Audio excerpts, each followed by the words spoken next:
Starting this week, Texas lawmakers will start hearings and investigations into power outages and water damage from last week's storm. Those hearings are set to begin on Thursday.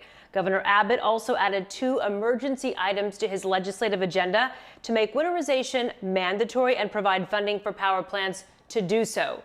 Now this morning, Cleo with us from our newsroom. And Cleo, while local leaders are preparing for the future, you've got a lot of people who are needing help right now. And we understand there is federal help when it comes to cleaning up. So how does it all work? Right, Kara. Honestly, it's a bit of a mess here. People do need help. This is one of the most clicked on stories on our website right now, asking people, hey, did you have to evacuate your home, leave your home due to the Texas winter storms? People had to leave their home because the power was off for so long. Storm damage, homes were flooded. People need help. So now FEMA is announcing that if you live in one of these 77 counties, you can definitely apply for disaster assistance. I know you can't see everything here on the screen here, but it's an alphabetical order from Angelina down to Wise counties. Of course, Dallas, Tarrant, Collin counties are on this list as well. Now, there's some things to keep in mind here. Go ahead and call your insurance agent first to see what they cover. Register with FEMA online right now if you can, if you haven't already. Go ahead and document damage and repairs. Take as many pictures and videos as you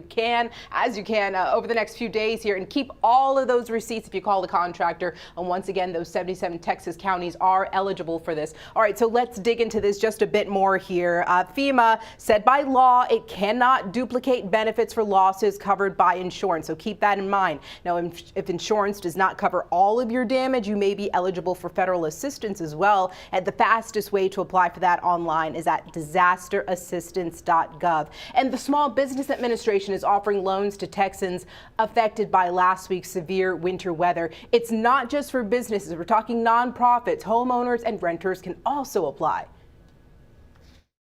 Homeowners can borrow up to $200,000 and renters can borrow up to $40,000. There's also assistance out there available for deductibles. So if you have insurance and you're having a hard time meeting your deductible, you're able to apply for these fundings for that purpose. All right, also keep this in mind here. If you had to book a room and leave your house because of the storm damage, or you just needed to find a place to stay warm, your insurance may cover that stay as well. So please ask them about that. Now, I know there's a lot of things to fill out, and this can be a confusing process for so many people. Well, I'm hoping that many cities do this like Richardson here. You can actually go to their local disaster recovery center at the Richardson Civic Center and the Richardson Public Library. The Civic Center, it starts at 9 o'clock this morning, and people will be there to help you out and fill out all of those forms. Kara, I'll send it back to you. Hey, that's really good news. I know you don't want to get through the whole process and then screw like one thing up. So anytime you can have that second set of eyes. So we are still coping with the fallout from the power crisis. Like we mentioned earlier, there's going to be hearings in Austin that begin on Thursday to find out what happened. We've heard a lot of different things. One former lawmaker says Texas actually missed an opportunity to start planning and preparing years ago. It's the focus of our newest episode of Y'all-itics, which just dropped overnight. If you want to give it a listen, pull up your phone, go ahead and point the camera to the QR code on your screen. The Jasons talked to current Dallas Mayor Eric Johnson, who you may know was a state rep back in 2015. Back then, he introduced a bill that would have helped prevent the near failure of the Texas electric grid. That conversation available for you to listen to this morning on your way into work. Mark. A super timely discussion. Thank you, Kara.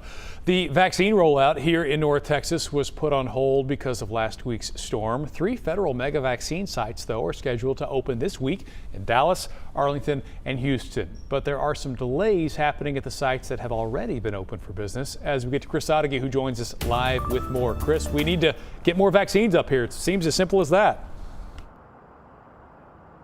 That is always the need, Mark, and one of the many disruptions from this winter storm was, too, that vaccine distribution process.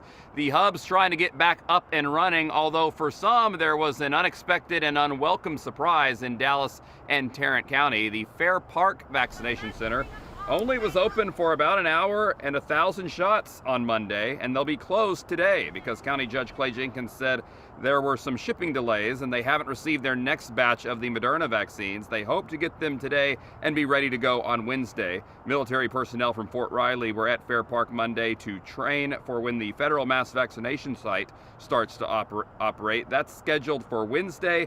But the unexpected surprise I mentioned was Jenkins told us Governor Greg Abbott cut supply to Dallas and Tarrant counties by 21,000 shots each and without explanation.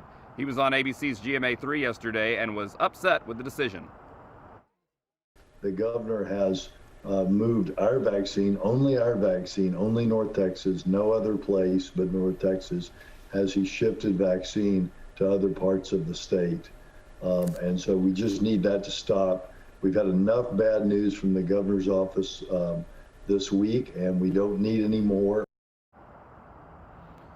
And we tried also ourselves to get an explanation from the governor's office. So far, we have not heard back. That other vaccination site in North Texas will be at AT&T Stadium, the mass vaccination site, the federal-run one. That where they were doing training at the eSports Stadium yesterday for that vaccination site. Also, they were prioritizing second shots since a lot of people were due for their second shot last week. It got delayed. They're trying to get those people their second shot first. Also, the Texas Motor Speedway will be open again on Wednesday, Thursday, and Friday.